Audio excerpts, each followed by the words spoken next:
রোজা হয়ে যাবে কি 30টা রোজা হয়ে যাবে, ওটা বুঝতে পারা যাবে ইফতারির পর। যখন 29টা রোজা হবে যেদিন, সেদিন ইফতারি যখন হবে, যখন ইফতারি আর আধ ঘন্টা 1 ঘন্টা।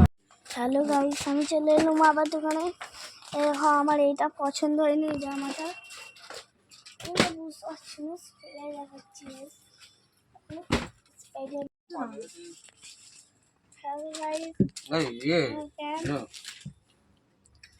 আমার আইডি ছিল না, এইটাও ঠিক আছে, কাপড়টা খুব ভালো এই কাপড়টা।